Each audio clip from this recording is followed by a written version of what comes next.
Hey everyone, welcome to my channel. So in this video I am going to talk about how you should probably start to learn how to draw if you're a beginner and are just starting today.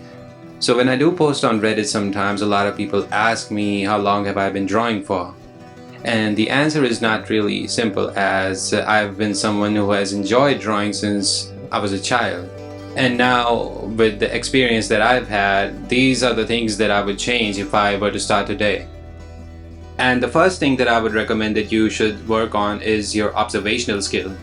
So it's a thing where you can actually bypass some things that are just supposed to be known by artists. Like, you can bypass it some of the times, but it's still good to have observation skills, as being able to see an object and breaking it down into guidelines and how you can simplify it and put it down on your piece of paper so it dictates the kind of object it is and the form it has.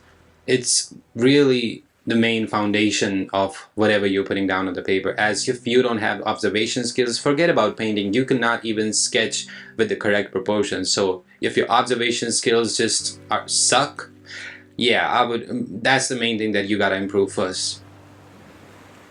And the second thing that I would say is that instead of repeating what you already know, you should start exploring other artists and maybe resources. Like, just look up any artist like Bowman or go to Proco.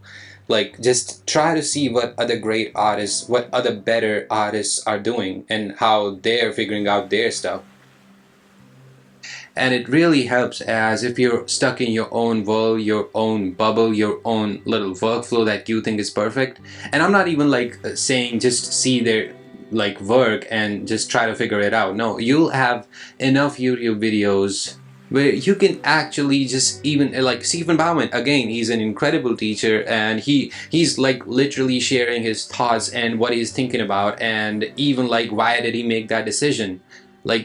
You can watch live streams of it and actually go inside his brain and figure out why he puts the mark over there, and why is that edge blurred over there, and it's a lost edge over there, and it's a hard edge over there. You can actually hear them people talking about it, and what's better than that? You're getting actual thoughts of the artist and the decision-making process that goes into putting any mark.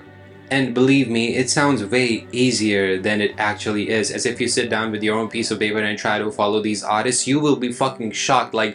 How did they even finish a portrait in 2 hours while it takes you 10 hours? Where does that even happen? So you learn to be more efficient, you learn new things, you learn about new methods that you can incorporate into your own workflow. And again, repetition is important, but just don't always be repeating what you already know. So if you're doing that, you're always gonna get what you've already gotten in the past. I don't care, man. You get the idea. And the third thing is copy other artists. Anyone who tells you oh, that's cheating, you're not supposed to do that, man. Shut the fuck up. You should copy other artists, okay? I'm pretty sure it says in the Bible that there's nothing new under the sun. So you don't really gotta worry about that artist who's only drawing anime and suggesting you to not copy other artists. If you're not turning it to profit, then I don't think nobody should even care. And if they care, then you don't gotta care about them caring. And I think that's a compliment to the artist as well, as if you're learning from them, that's such a sign of love and appreciation for their own work. And if you see time-lapse videos, then you'll find a lot of artists who are probably from Japan or China. I don't know, they're high probably, man, because who the fuck paints like that? They're making an amalgam of 3 different photos. So yeah, it's something original that is referenced. Just the referencing part is so good that it's not considered plagiarism, as in plagiarism you can catch the thief. In art, you should not be able to catch the thief. And I don't know, the last thing that I would say is that you have to be obsessed with it. And to be obsessed with it, you gotta really put some effort in it for months without any reward. And then if you find something there, then you get obsessed, as you gotta be a little bit gone to it. You have to let it consume a little bit of your life for you to get better. That's just what I think. Anyways, I think this is it for the video, and I will see you in the next one. I don't know why I shook the camera like that in the end.